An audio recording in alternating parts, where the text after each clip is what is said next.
Can और उसकी रहस्यमयी पत्नी की कहानी ने सदियों से पाठकों को मोहित किया है।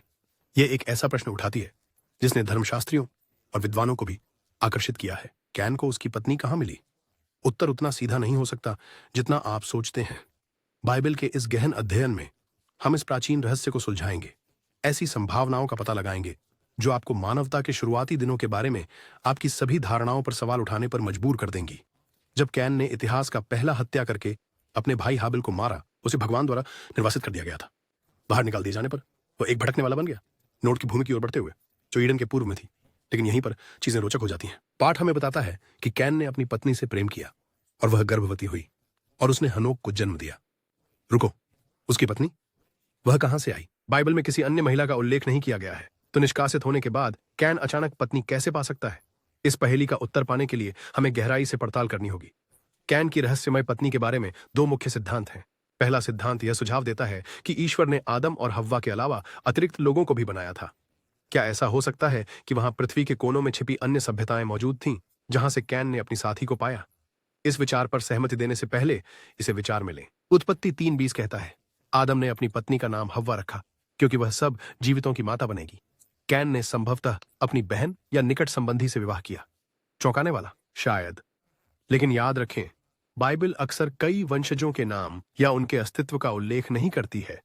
क्या होगा अगर जब तक कैन नोद की भूमि में पहुंचा, आदम और हवा के पहले से ही कई बच्चे और पोते पोतियां थे? जब कैन ने एबल की हत्या कर दी, तो यह सोचना उचित है कि आदम और हवा ने बच्चों को उत्पन्न करना जारी रखा। उन शुरुआती दिनों में मानव जाति अपनी प्रारंभिक अवस्था में थी और भाई बहनों या करीबी रिश्तेदारों के बीच विवाह न केवल स्वीकार किए जाते थे बल्कि सामान्य थे। हाबिल को मारने के लिए कैन को सिर्फ निर्वासन की सजा नहीं मिली, बल्कि एक भारी श्राप के साथ थी। कैन का पारिवारिक जीवन साधारण नहीं था। अपनी पत्नी से शादी करने के बाद, जो जैसा कि हमने अनुमान लगाया था संभवतः उसकी बहन या भतीजी थी, कैन का एक बेटा हुआ जिसका नाम एनोक था। जुबिली की पुस्तक के अनुसार, जो 130 और 105 ईसा पूर्व के बीच लिखी गई एक यहूदी टिप्पणी है, जो बाइबल का हिस्सा नहीं है लेकिन शुरुआती व्याख्याओं के बारे में जानकारी प्रदान करती है। कैन की पत्नी का नाम अवान था, जो हव्वे की बेटियों में से एक थी। लेकिन अगर हवा सभी मनुष्यों का, क्या इसका मतलब यह नहीं होगा कि कैन की पत्नी वास्तव में उसकी बहन थी? बाइबल भी इस संभावना की ओर इशारा करती है, यह बताते हुए कि आदम और हव्वा ने अपने जीवन काल में कई बेटे और बेटियों को जन्म दिया। कैन अपने भयंकर अपराध और श्राप के बावजूद अपनी वंशावली जारी रखता है। उनके वंशज जीवित रहे, काम किया और फले फूले।